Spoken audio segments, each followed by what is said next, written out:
Hello, and welcome to the Nashua Historical Society for this, our last program of the 2011 season.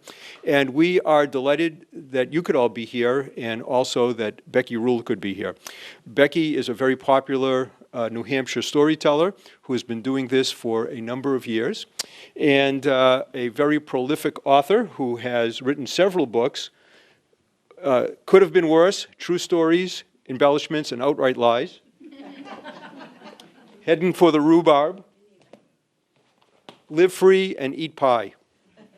A Storyteller's Guide to New Hampshire. Becky has also authored several newspaper columns and does host the program on New Hampshire Public Television, the New Hampshire Author Series. That's right. Or close enough. Good, that's exactly right. You're going to have a good time, and sit back, enjoy, and get ready to laugh. It's my pleasure to introduce to you Becky Rule. Thank you, Alan. Well done. Hello. Hello. How many of you have heard me before in person? Oh, a few. I recognize some of you. But I forgot all your names. It's how I roll. Well, I'm going to tell some stories. Can you hear me in the back, as they say at town meeting? And the fellow says, no. And the moderator says, count your blessings. So I'm going to tell a few stories and talk a little bit about the storytelling tradition, which is strong in New England, And in the tradition, if I tell a story and it reminds you of a story, you say, that reminds me of a story. And then you tell your story. And we bring you this microphone that doesn't actually amplify anything. It's just for pretend. Just like little kids, you just talk into it. You know, little kids do that. It's really for the TV because we're going to be on TV. That's right. So, all I ask is if you tell a story, make sure it's not too long, too boring, or too off color. I'm talking to you. One time at the Greenfield Women's Club, I forgot to say the part about off color. And a woman stood up and she said, Becky, I've got a story to tell. She had it all written out on a little piece of paper. She said, Becky, I've got a story to tell, but before I do, you should know my name is Estelyn Williams. I'm 98 years old, and my story might be a little off color. I said, Estelyn, you go right ahead and tell it, and she did, and it was. And they're still talking about it in Greenfield, New Hampshire. But she lived to be over 100 years old, and I think her sense of humor sustained her. What a wonderful woman. So if you tell a story tonight, I'm going to write a note about it down in my little black book and tell it in the next town, which is Gorham on Thursday. You like Gorham? I have family there. Oh, yeah. Well, I've got some Berlin stories, too. I was born there. You born in Gorham? Born in Berlin. Born in Berlin. Well, you know what they say. There's nothing like a Berlin girl. And you know what they call a mixed marriage up that way? When a Berlin girl marries a boy from Gorham. That's true. It is. I do My not. grandmother was a Berlin girl and she married a Gorham man. I bet something was said about that at the Thanksgiving table. They're still talking about it. What a culture shock. We were talking about Thanksgiving as just a couple of minutes ago, and I thought of a Thanksgiving story. Oh, this is embarrassing. My microphone just fell down my dress. Tuck it in front of your pant waist. Or leave it like a pet. I'll just pull it up. It's coming back. And this is all on TV. said no off. I know. I'll clip it to my little book or something. Oh, now I'm embarrassed. One time this happened, you'll edit this all out, won't you? No, they don't edit.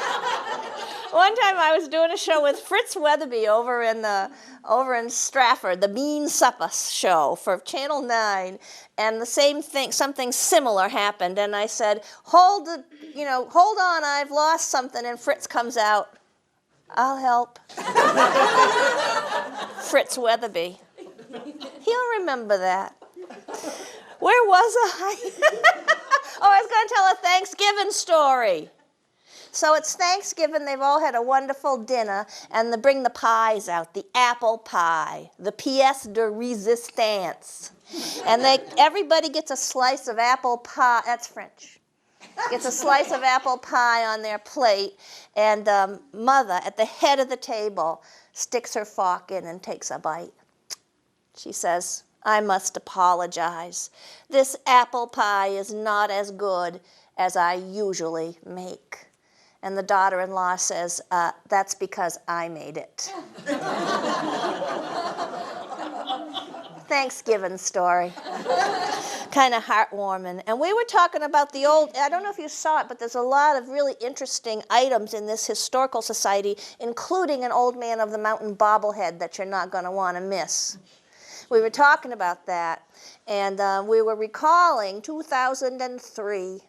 Franconia, New Hampshire, a bad thing happened.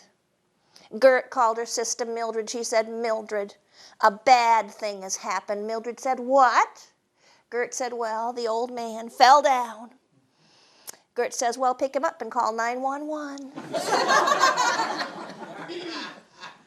But you couldn't pick him up, could you? He was gone for good. A week later, this is a true story, I was in New Boston, New Hampshire, and we were discussing the demise of the old man. Somebody said, you know, now that the old man's gone, maybe New Hampshire will need a new state symbol, and why not our very own glacial erratic? Do you know what a glacial erratic is? No. It's a big rock. The glacier came through and dumped these big rocks, and we name them in New Hampshire. The Madison Boulder is one. We love our big rocks.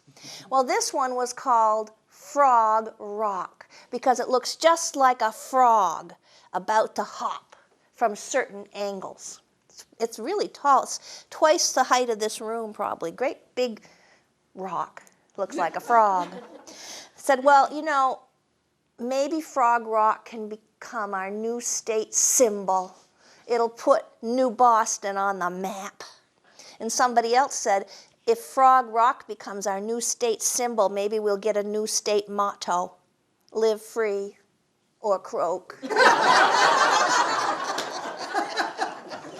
And I was there to hear that. And I wrote it in my little book.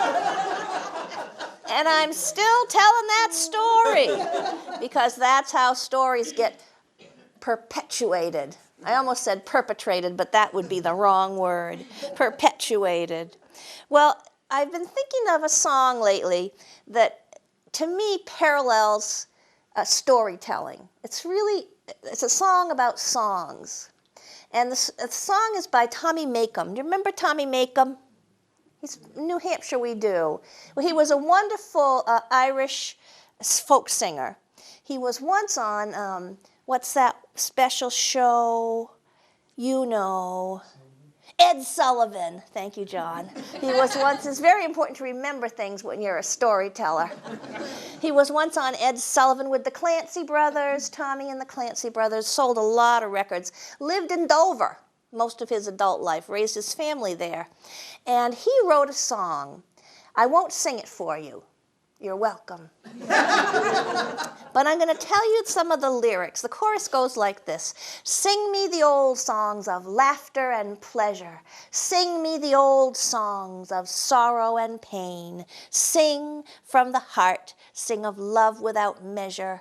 The good times, the bad times, the sunshine, the rain. written and sung by Tommy Makem. Well, to me, stories are like that. They catch the good times and the bad times. You know, they catch the love. They catch the emotion. It's all about stories. And stories are our history. I have trouble saying that because of the way I pronounce my I's. I want to say stories are our history, but people look puzzled. Sometimes I say stories are our identity. People also look puzzled. I can pronounce my R's, but it hurts. I'm working on it. So I'm going to tell you a couple of old stories. This one has just gotten a new lease on life because we've been cleaning my mother's attic. And look what we found, and she gave it to me. Do you recognize it? It's a butter mold. Or the other night somebody called it a butter stamp, which is also true because on the bottom you can see the engraving in the wood.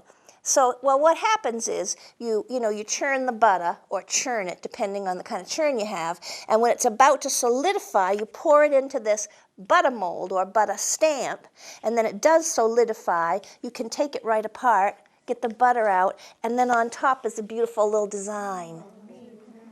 Well, this story goes back to the Depression, and I call it Butter Bata. During the Depression, people didn't have much money, so they bartered. They traded hay for apples, or flour for cider, or whatever they had. It's a true story. A woman came into the general store one day, and she had a block of beautiful homemade butter. And she said to the storekeeper, oh, on top of it was a little design similar to this, kind of like a flower, a daisy, the stamp marking the butter. She said, I would like to trade this block of butter for a block of butter. The storekeeper said, he looked puzzled, as you all do. The storekeeper said, may I ask why? She said, well, when I finished churning the butter and I had poured it into the butter mold, I looked into the bottom of the churn and there was a dead mouse. So I screamed and the kids come running and they saw the dead mouse and now they won't eat the butter. But she said, well, I figure what you don't know won't hurt you. Which is an old saying, isn't it? Well, the storekeeper said, I think I can help you. So he took the butter to the back of the store, and with a little knife he smoothed out those daisies and carved in some apples.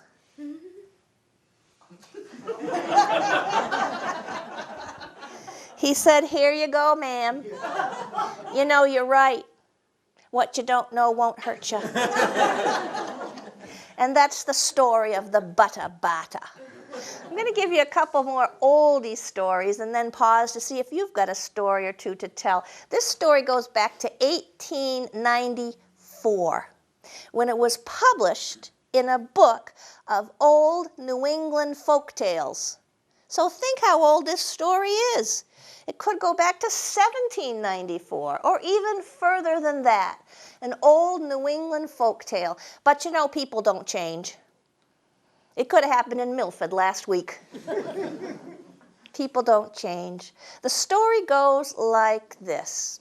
There was a farmer in the spring of the year, and he was out in his field plowing with his big bay horse.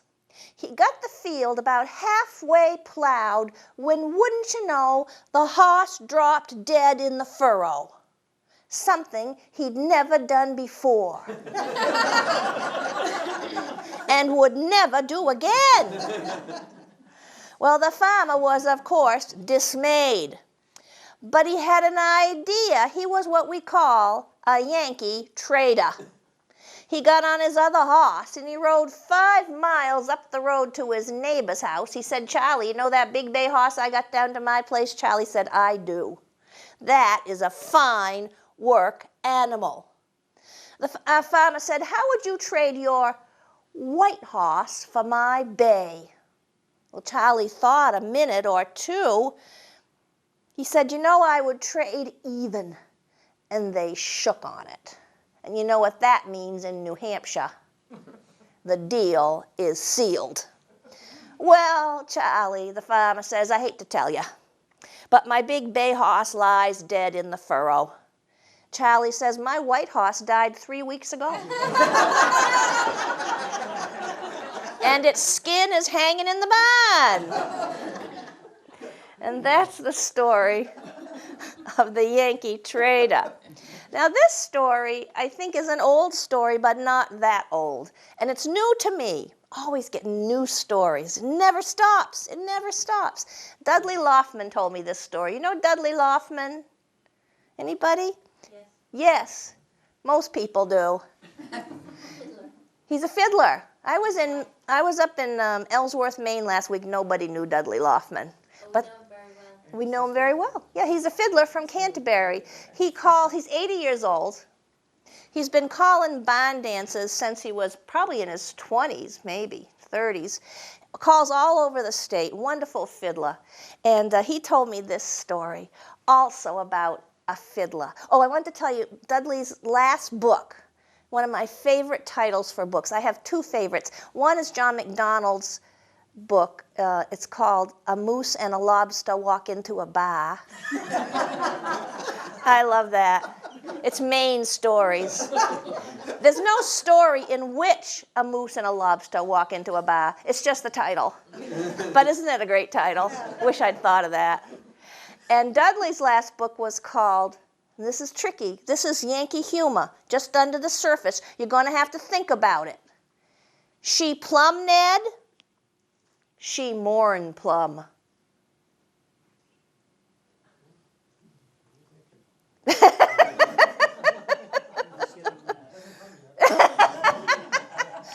What plum? There's this picture of a level on the cover, and plumb means straight up and down. I said that once and I was quickly corrected. That's not plumb, that's level. Plumb means that the beam is straight up and down. She plumb Ned, she mourn plumb. Get it now? Never mind. Sometimes you don't get it till the next day. Sometimes it's months from now. You get it. Are you a carpenter? I play with wood. See, there you go. He gets it. Mourn plum. You don't really want it to be mourn plum. You want it just to be plum. There you go. Where was I? Oh, so this story is from Dudley Loftman. It's about a fiddler in...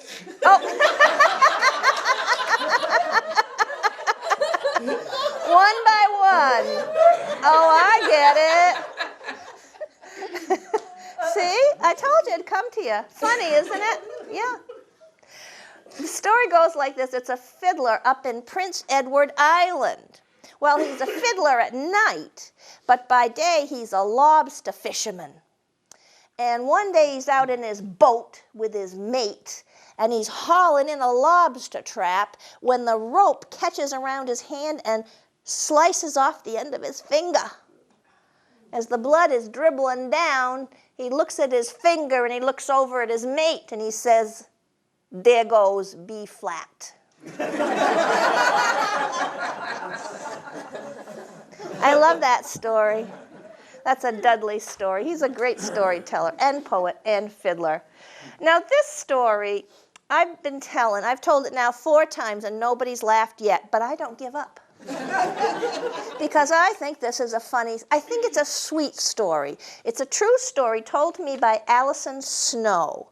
And she said when she was a little girl, she would visit her uncle on Peaks Island in Casco Bay in Maine.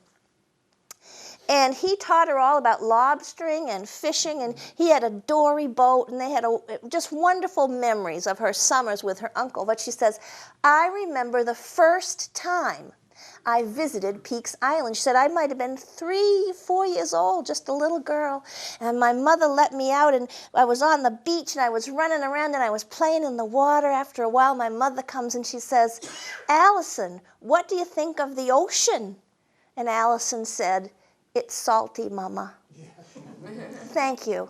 I think that's a sweet story. It's Salty Mama. Because it's the understory. Somebody said to me, what makes a good story? And a good story, I think, is one where you fill in the blanks, where the story ends and you're still thinking about Shemore and Plum. And you're still, if she says it's Salty Mama, you go back. What's she been doing? She's been drinking that. I don't know what she's been doing, but she found out that. That's the understory that I think makes for a good story. So the other story is over in Auburn. I go to Auburn every year to the Historical Society. They have a potluck supper, and then I tell stories. We have a wonderful time. The same people come every year. So I have to come up with some new stories sometimes, although mostly they forget them year to year, so that's okay. But I love going there. And the other day, we were talking about a character I'd never met, a man named David Jenkins, who's been gone for many years now, and they started telling David Jenkins stories. They all remembered David Jenkins. And somebody said, David Jenkins went to New York City once. No. Yes, he did. And when he come back, you know what he said? He said, Auburn is just like New York City, only not so crowded. So that was his impression. And I always try to try out at least one story I've never told before, and this is it. Sometimes it doesn't go that well. But a man told me just this week, he said that we were talking about kids and the stories about kids, and he said his little boy came home from school, and he was all excited because he was about 9, 10 years old. He's all excited because they had a visitor to school, and it was a man who had served in the Vietnam War. It was a veteran of the Vietnam War, and he told him all about it. And the little boy said, and he was shot down right out of a plane with his parachute, and he landed in the snow, and then he had to wrap himself in his parachute to keep warm, and he wasn't rescued for 3 weeks. And Dad said, I don't think that's quite right, because Vietnam is a warm country. And the little boy said, oh, it must have been during the Cold War. Isn't that cute? That's my little story. Must have been during, quick little boy, the Cold War. I often tell stories about the hurricane of 1938. Because anybody who was in New England during the hurricane of 1938 remembers it well. And I've just collected a couple of news stories about the hurricane of 1938. The one that started it off, and I like to show this, this was a story sent to me by mail in an envelope from Via Jenks of Piermont. She'd been at a session, and she thought of the story about a week later. So she mailed it to me, and inside is a half sheet of yellowed math paper, torn across the bottom. Via probably needed that piece of paper for a list or something. We're a frugal people. And across the bottom in ink, she'd written, this was something my mother had. And on the math paper in very light pencil is a story from her mother from the hurricane of 1938 in her mother's own handwriting. It's a treasure. Yeah. Goes like this. In the hurricane of 1938, an old farmer arose and began to dress. What you doing, Elma? His wife shouted from their bed. Dressin', he said grimly. This house may soon be blowed clear to the village. How you're going is your business.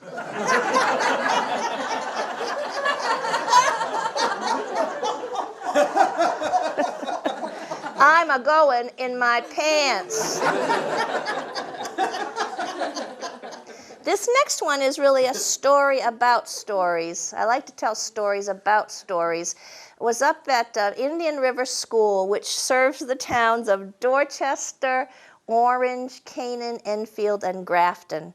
That's my little memory test. As long as I can remember those 5 towns, I'm okay. I made it another night. Yes, close one. And I was at the junior high, middle school, and we did an oral history project. We sent the kids out into the communities, each into their own community, to collect stories of the histories of their towns. And they did a great job. They used tape recorders and wrote them all up and turned them in. And then we took those stories and made a play out of them and presented the play to the community. Everybody came, especially the ones that were interviewed, because they wanted to know what we had done with their stories. And I'll never forget, there's a little boy in the front acting. I think it was a staged reading, so he was reading. He hadn't memorized it, but he was up there acting. And he said, "My name is Richard O'Day, and I remember the hurricane of 1938. Oh, he said it was a big blow. He said it sounded like a freight train going down the road in front of our house. That's how strong the wind was. He said during a lull, we thought it was a lull, my brother and I sneaked out on the back porch for a look at the lake. And a gust of wind came across that lake so strong, we had to grab a hold of the iron railings and we were flapping in the breeze." And from the audience, in the middle of the show, comes a voice, the real Richard O'Day. He says, "Yeah, that's just the way it was." And I love that moment because time folded in on itself. And there we all were together during the hurricane of 1938, brought together by a memory and by a story. One more hurricane of 38 stories. I got it from George Arushan. Some of you might know him from Nashua. Yes, yeah, not Arushan. Does that ring a bell with anybody? I was recently down here with the Nashua Boys and Girls Clubs. They were having an event to honor the donors, the people who had donated, and George was there. And after the program, he came up to me and he said, "I've got a story for you about the hurricane of 38. I got out my pencil. I'm ready. He said that he was a little boy during the hurricane of 38, and his father, who had immigrated from Syria, his parents came from Syria, and had set up a barber shop on Tremont Street in Boston. And it had a big plate glass window. And when the hurricane came, of course, nobody knew it was a hurricane. They just, the weather kind of sneaked up on us. Dad was there with little George, and a church across the street had a slate roof, and the wind was pulling those slates off the roof and flinging them like frisbees at the plate glass window. So George's dad got out there with a broom, and as the slates were flying towards his window, he'd whack them. And he saved his window. When they got home, Mother said, "What was little George doing all that time?" Little George was right beside me. He had a little broom of his own. That's a hurricane of 38 story. I pause now to see if anybody is reminded of a story. And if you are, we'll bring this important microphone out to you so you can talk into it. Is anybody reminded of a story? You know the rules. Not too long, not too boring, and not too off color. He's got a story. And what, do you want to stand up so people can see you? And what's your name? Frank Mellon. Frank Mellon? Yep. Hi, Frank. A couple of months ago, my granddaughter was visiting from Chicago, and we went to the supermarket together. And she was off looking for something else, and I went to the meat counter to pick up a roast. And my granddaughter is in her 30s, a tall, attractive blonde. So after she finished looking, found what she was looking for, she came back to the meat counter. In the meantime, the butcher said, "What kind of a roast are you looking for?" I said, "I don't know, my wife ordered it." So just then my granddaughter came walking up. He said, "That's your wife?" She said, "You're my hero." That is a very good story. That was a very good, and well told. And well told. We all need these little perks in our lives, don't we? You got to be somebody's hero. Thank you. Does anybody else have a story to tell? There'll be other opportunities, but I just pause here. Because what usually happens is towards the end of the program, when everybody wants to go home, that's when you think of all your stories.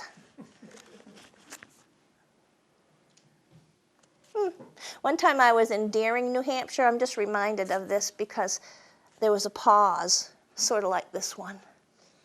I said, doesn't anybody here have a Deering story for me? Fellow in the back said, well, I guess I do. I said, well, go ahead and tell it. He said, well, fella run for selectman once, unopposed, and he lost. Years later, I was having lunch at the Barley House in Concord. Very nice. Their squash soup is excellent. And with Peter Beard, who's the road agent in Deering, and J.P. Marzullo, who's one of the selectmen. And I was interviewing them, I've got a book coming out on New Hampshire Town Meeting, so I was interviewing them for that book. And so I said, now I heard a story. Tell me if it's true. So I told them the story, and they said, oh, yes, it's true, but there's more to it. I said, no. They said, yes. They said, and JP said, the story really goes like this. Incumbent run for selectman once, unopposed, and he lost. I said, how did that happen? And Peter said he pissed off the road agent. See, stories kind of build. You know, town meeting the one day a year when everybody's a road agent. Love town meeting, love town meeting. Well, I'm moving on a little bit to the notion of truth, which I think in storytelling is important.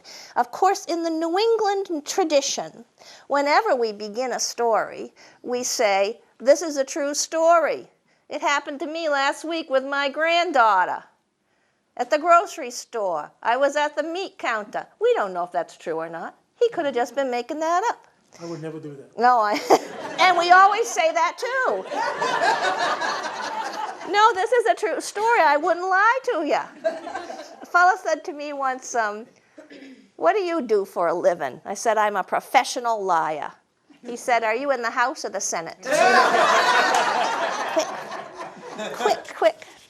So this is a story. This is a story that I had been telling for several months. Man told it to me, said it was a true story. I'd been telling it for several months when a fella said, that story's a lie.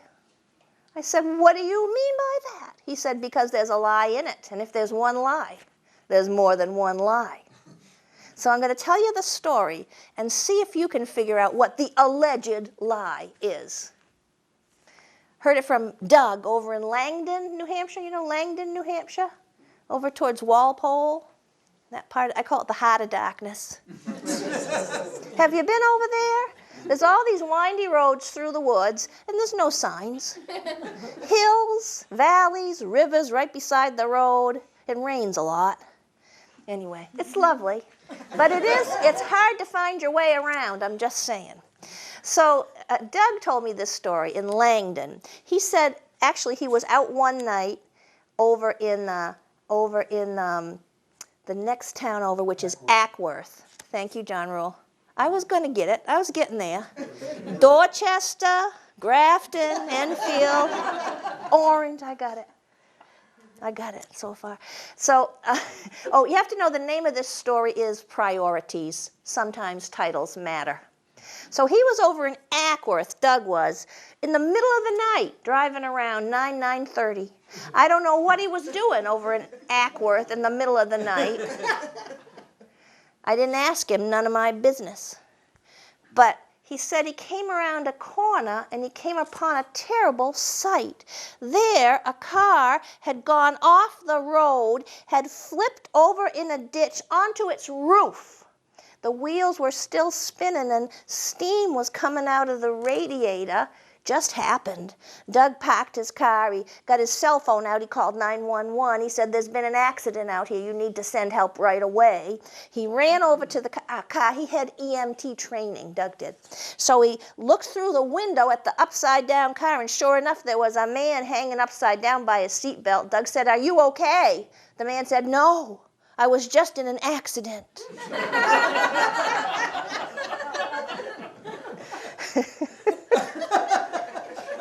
That always makes me laugh. What people say makes me laugh. I laugh every day, the things people say. So Doug gets the door open upside down, which is difficult. And he gets the man released from his seatbelt and lays him gently down on the ground. And they can hear sirens in the distance. Help is coming. The man motions Doug to come closer. So Doug leans down to the man, and the man says in a kind of a weak voice, could you help me with something? And Doug says, well, I will if I can. The man says, well, he says, my shoulder hurts bad. I know they're going to take me to the hospital. And my car's all stove up. I know they're going to tow that away. In the back seat of my car is a watermelon. It's a honker. Could you get in there and get that watermelon and keep it for me until I can pick it up from you? Well, Doug said, I'll try. So he goes to the back of the car, and he gets the door open upside down, and sure enough, the watermelon is now lying on the ceiling of the car, intact. The lights are coming now, so help is almost there. Doug crawls into the back seat of the car and gets his arms around that honker of a watermelon, and he's beginning to tug it out when he hears a voice from the front seat of the car. Hello? It's the man's wife.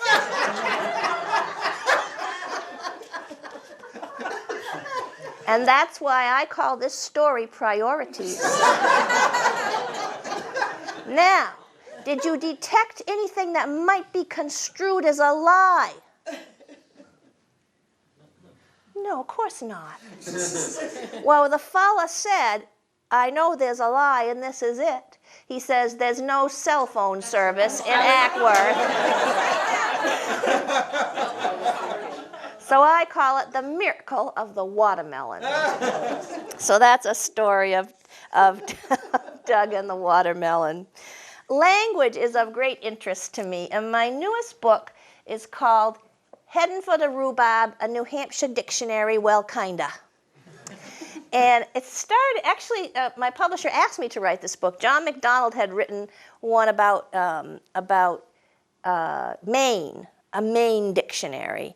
And so he said, well, there should be a New Hampshire dictionary. So, of course, I've been collecting sayings and words since I was a little kid. I just loved them. I mean, I love them. I write them down. I listen for them. So this was a natural for me. So I spent a couple of years sort of getting things together to write this book.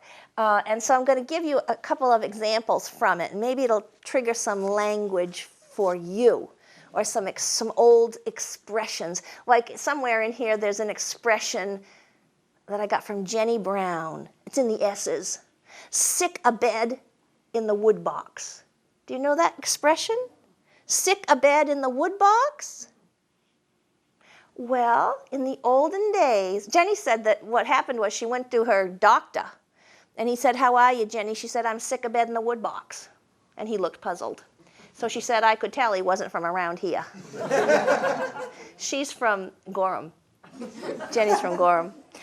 Sick abed in the wood box, when kids were sick, and you had just a wood stove, a kitchen stove, you'd take the little kid and put him all snugly in the wood box, because that's the warmest place in the house. So if you were really sick, you were sick abed in the wood box. Expressions like that. Now here's a word. I won't tell you the word, I'll tell you the story, and then you'll know the word. Story goes like this. Up in the Lakes region of New Hampshire, there were all these tourist cabins, you know, you'd rent out, maybe 10 or 12 of them, and the tourists would come and rent them, and they loved them, little tiny cabins. But they went out of business, so the owners were going to sell the property and sell the little cabins and the contents. They had an auction. to sell off the contents. And of course, all the locals went, because who doesn't love an auction? And they were bidding like crazy, because you could get curtains for $1, slightly used. You could get a bedspread, beautiful, for $1.50. They were selling those lamps, the bedside lamps that have the base, which is a deer leg with the hair still on it, and the hoof. Selling those for $3.50. I said, gosh, I'd like one of those. A fella said, you should get 4 and have a set. I'm feeling sensitive because I know you went hunting last week and didn't see any deer. Don't bring that up. But you could get one set of those lamps and then make you feel better. Those little hairy legs. To get 4 legs. No, just one deer, that's all it takes. Well, they were selling he didn't get a deer last week. I felt bad for him. They were selling toasters for $1 a piece. Can you imagine it? No? Percy bought a toaster for $1. He was all shiny. He was looking it over. His friend said, Percy, that's an awful nice toaster. The only thing is it's got no cod. Percy says, that's okay. I got no electricity. Cod. A delicious white flesh saltwater fish. Great for chowder. A measurement for wood, spelled C-O-R-D, but pronounced cod. It's 4 feet by 4 feet by 8 feet of stacked wood. And it's what you use to plug an appliance into an electric outlet, a cod. This is a very educational book. Well, the next entry is coffin. And I included that because my friend Arthur Slade told me an old saying. A coffin, of course, can be a casket for burying the dead, or it can also mean expectorating. Yeah. So the old saying is, it was not the cough that carried him off, it was the coffin they carried him off in. Isn't that a great one? It was not the cough that carried him off, it was the coffin they carried him off in. Have you ever heard the one, I've had ample sufficiency? Anything more would be anathema to my delicate constitution. That's another one. Lady said that one time after Thanksgiving dinner, a big dinner, she said, has everyone had ample sufficiency? And the little grandson said, I didn't know there was any. Ample sufficiency. We eat what we can, and what we can't, we can. That's another one. I love those sayings. Anyway, with each of the words, I try to have a little story. So this is the story that goes with coffin. It's what I call apocryphal. That means it's an extra big lie. But it may have been true at one time. Mother was a little hard to get along with, so when she died, the family had mixed feelings. They laid her out in the coffin in the living room, and the boys loaded the coffin onto the sledge for transport to the cemetery. Yankees are a morbid people. We enjoy a morbid story. Unfortunately, the sledge got away from them, slid fast down the hill, and banged into the big pine tree at the bottom. The coffin popped open, and Mother sat up alive and sputtering. She lived another 15 years. Even harder to get along with than before. Well, death comes to us all, and once again it came for Mother. They loaded her into the coffin, loaded the coffin onto the sledge, and headed for the cemetery. At the top of the big hill, Father said, hold tight, boys, and mind the big pine tree. That's coffin. It's a morbid story. It's a morbid story. Does anybody have a story or a saying to tell? I'm ready. Yes. Here's a special microphone. It's special. You can hear me, I think. Well, it doesn't amplify. It's just for pretend. It's just a little story. Okay, it's just a little story. Just hold on to that. It's for the TV. That's what it's for. It's not really just for pretend. Okay, and tell me your name again, because I know you already told me. Judy, Judy. we were getting ready for lunch, and we told my granddaughter to go in and wash her hands. Well, she went in and washed her hands in the bath, and when she came out, she still had soap on. Yeah. And we told her to go back in and rinse the soap off, and she went in and rinsed the soap off. The bar of soap.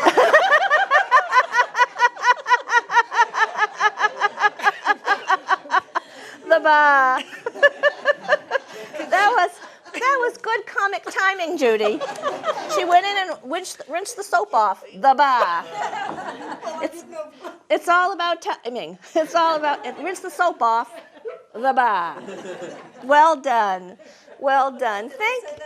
You did. We all know what she meant. I think. The ones that don't will understand tomorrow. It'll come to them. Did you understand? Oh, she got it immediately. She got it right away, so you're doing well. You're doing well. It is a lot about timing, and I sometimes have stories that actually it makes me laugh a lot. I'll tell the story, deliver the line, and it's just blank. And it's usually about timing. It's usually about too fast, too slow, or not the right rhythm. You know, the story stands, but if you don't deliver it with the right timing, sometimes you get that stare. One time a lady said, "Is that it?" I said, "Yeah, that was it." But it really is timing. That's a true story. We understand this. I've explained this already, Judy. It's very clear. It's very clear.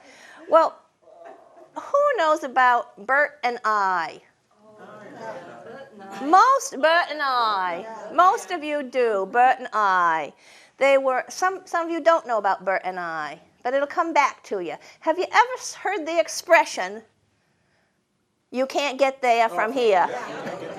Alan asked me if I was going to say that tonight, and I just did. You can't get there from here. That's Bert and I. You know, how do you get to East Vassalboro? Don't you move a goddamn inch. That's Bert and I. The story, I've adapted the story, but it was originally Bert and I. They come back to me all the time. People will say, "This is a true story," and they get to the end, and I think, Bert and I.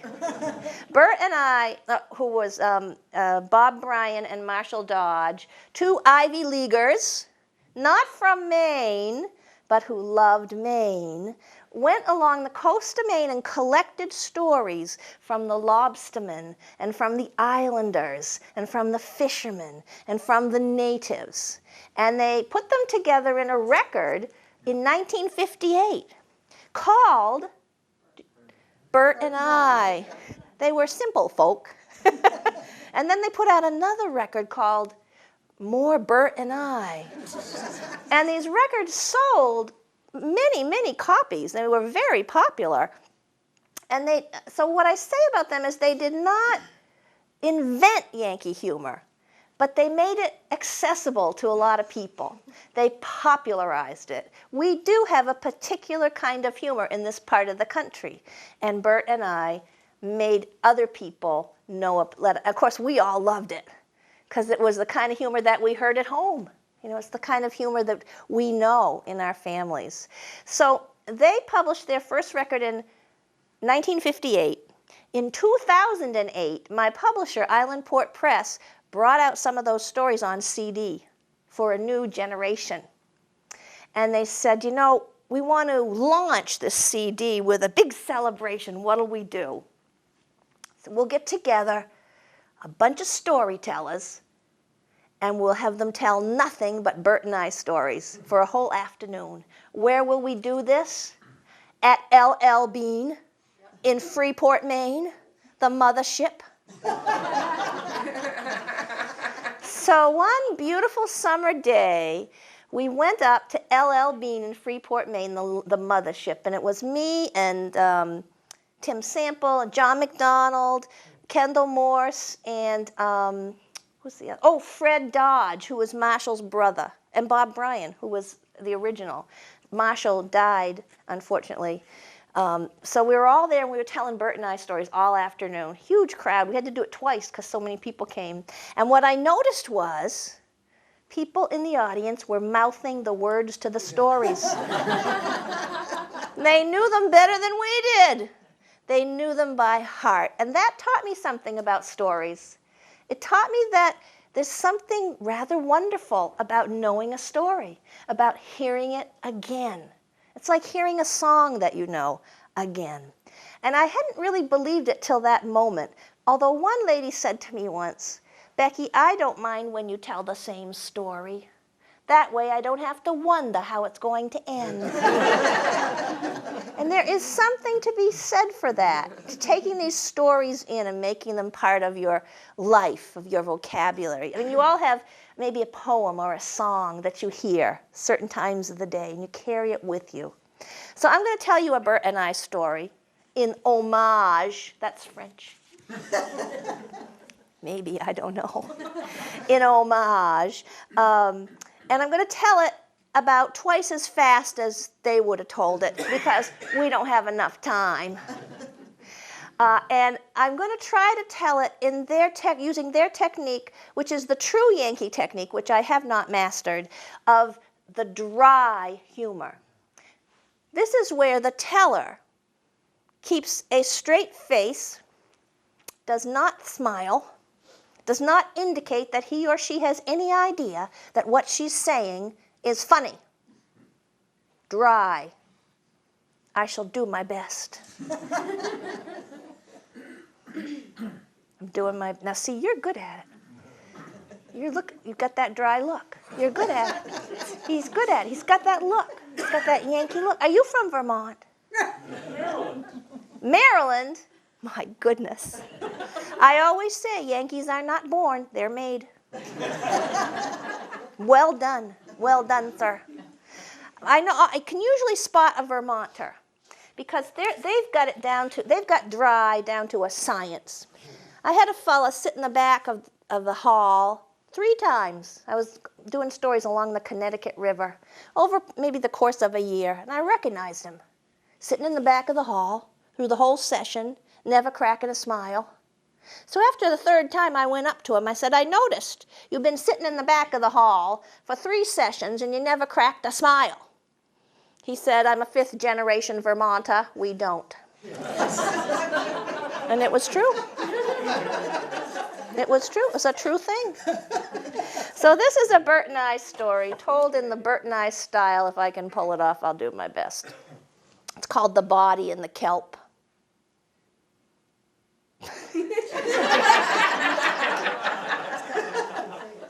Professional. Bert and I were clamming on the beach. We spotted a body in the kelp. We didn't recognize the face, but we thought it might be old John that runs the lighthouse, so we walked down the lighthouse and we knocked on the door. Old John hollers down from the window. He says, "What can I do for you fellas?" We said, "John." We was down on the beach clamming. We spotted a body in the kelp. We thought it might be you. John says, "Was he wearing a red shirt?" He was. John says, "Was he wearing blue trousers?" Yeah. "Was he wearing rubber boots?" Yes, John, he was wearing rubber boots. Was they the high boots or was they the low boots? They was the low boots, John. John says, "Are you sure?" Come to think of it, they was the high boots rolled down low. Oh, John says, "It wa'n't me then."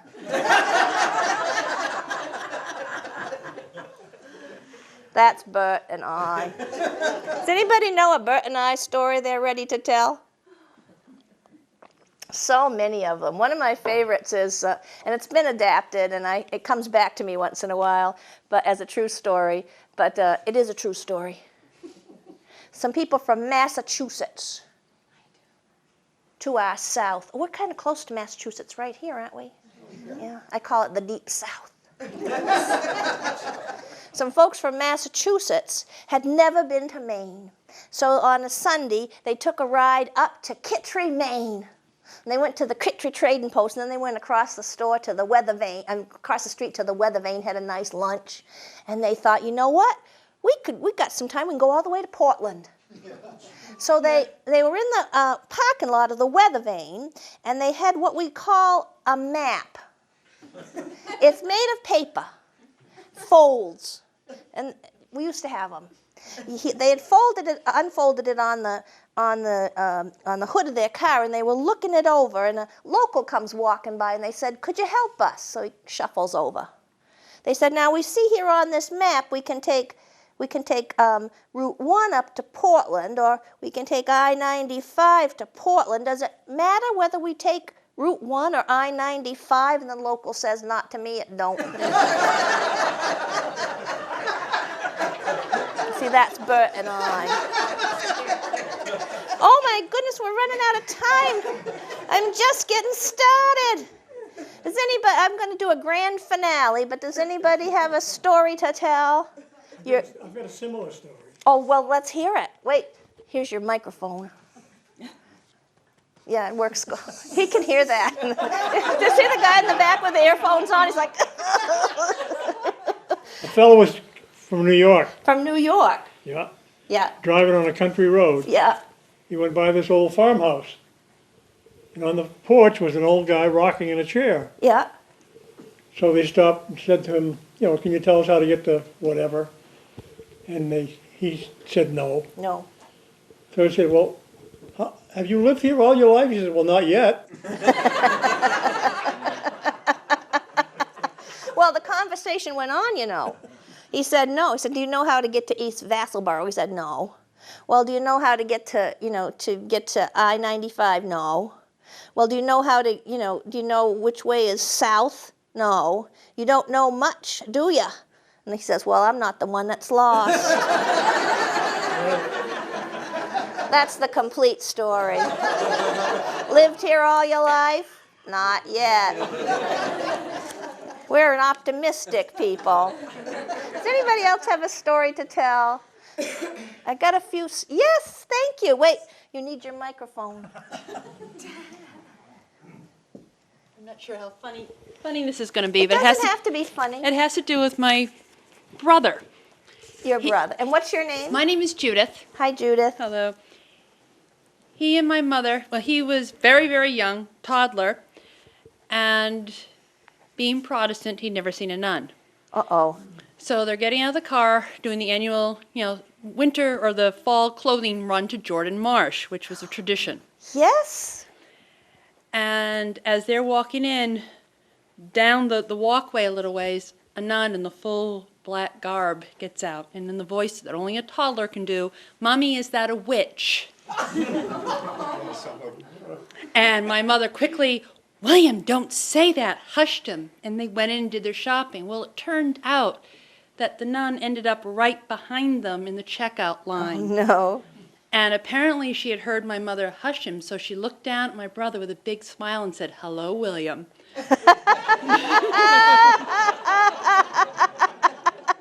And William was never the same. Oh, that reminds me of so many stories. So, hello, William. Hello, William. I was in the Burlington Coat Factory one time. And there was a little lady there, an older lady, and she was walking around. We were looking at things, And in comes a man, tall man, very, very black, very dark, and very handsome with a suit on. He looked great. And the woman looks at him and she said, "Are you from Nigeria?" He said, "No, I'm from Manchester." Kind of like William. "Are you from Nigeria?"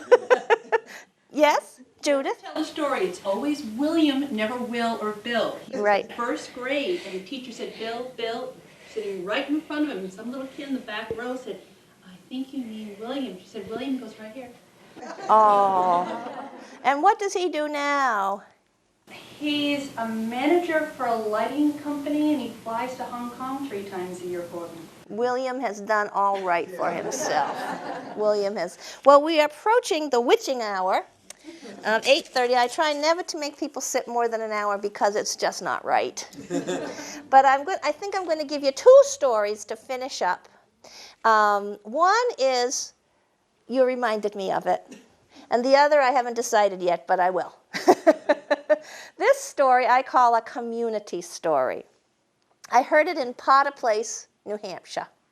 And I call it a community story because when Gracia Snyder stood up and told it, I could tell that just about everyone in the room already knew it. It was a story about Woofy George. Woofy had been dead many years when I heard the story, and the story goes back to when he was 3 years old. So stories are a kind of immortality. I call it Woofy George's first words. And it's what? A true story, Frank. It's a true story. When Woofy George was 1 year old, 2 years old, 3 years old, he never spoke. He never uttered a syllable. People thought maybe there's something wrong with young Woof, but other people said, no, he's got 4 older brothers and sisters. They talk constantly. Woofy doesn't need to talk. Well, one day, the brothers and sisters were at school, and Woofy was home alone with Mother. And Mother was going to make a pot of beans in the Glenwood stove. Do you know those old Glenwood stoves? Great cast iron beasts with an oven and a firebox and a lot of what do you call those things on top there, round? Lids, burners, lids, thank you. Language is important when you're a storyteller. That's how I remember. And she was going to make a pot of beans in that Glenwood stove, and Woofy was hanging around, just a little boy, 3 years old. And she got a fire going in the wood box with some kindling and some newspaper, and it was crackling away. And she went to the wood pile to get a chunk of wood, or as they say in Berlin, a junk of wood. Got a junk of wood to put in the wood box, but it was a little bit too big, a smidge too big. What are you going to do? So she takes the lids off the top of the stove. You can do that on those stoves. They've got a lid with a little piece of metal in between. Take it right off, and you can access the wood box from the top, which is what she did. And she shoved that chunk of wood into the wood box as hard as she could. And it went in about halfway and stuck. She couldn't pull it out. She couldn't push it in. And that's when the flames began to lick. And that's when the smoke began to fill the kitchen. And that's when Woofy George, 3 years old, said his first words. He said, "'Twon't go, Ma, too goddamn big."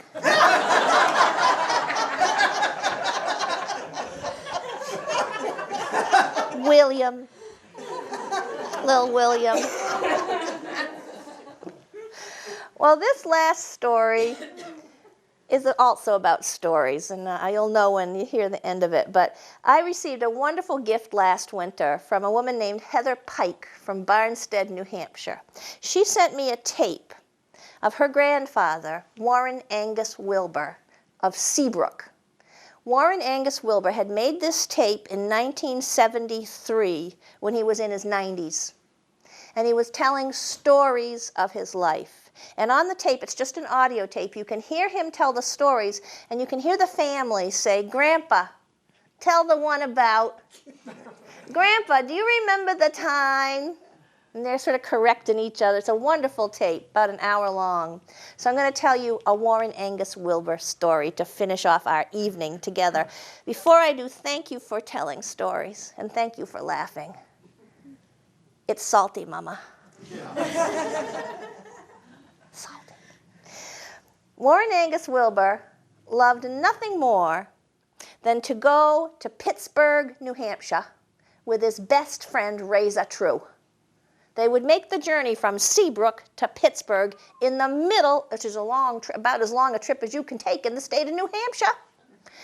And they would do it in the middle of the winter because they loved to ice fish. And Razor had a little cabin up there in Pittsburgh, New Hampshire. And one winter, They went out looking for a good fishing hole, and they were on a back road, off a back road, and they looked and they saw this beautiful pond they had never seen before, but it looked just right for pickerel. Not too deep, you know.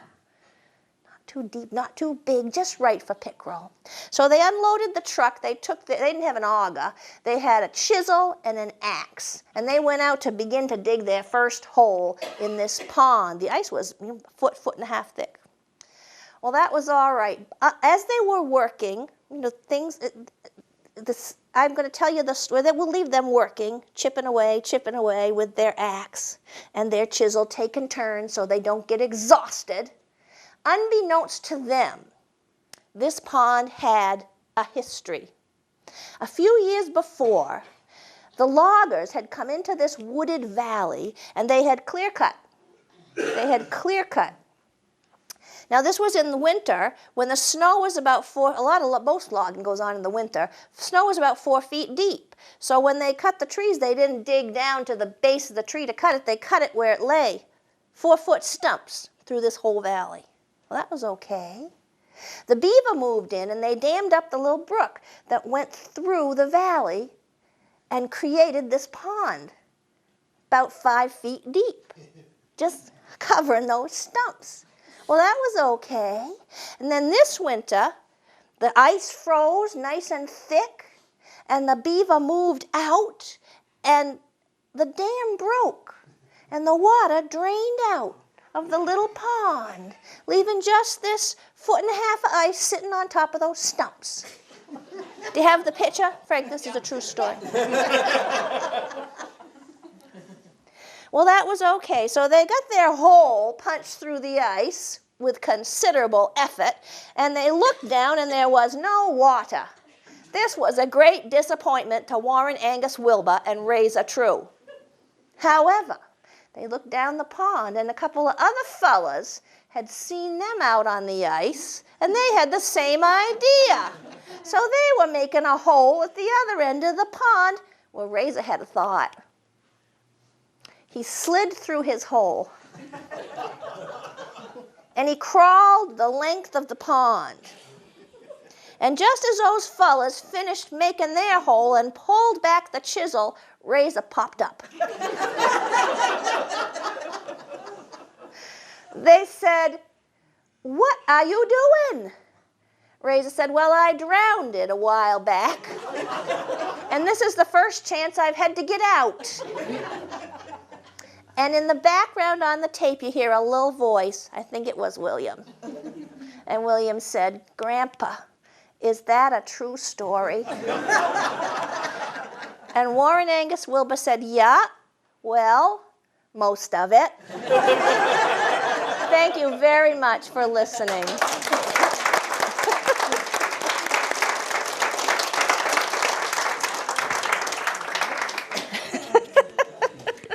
Becky, thank you very much. That was really terrific and a really wonderful way to end our 2011 series. And please come up if you're interested in any of the books or tapes that Becky has for sale.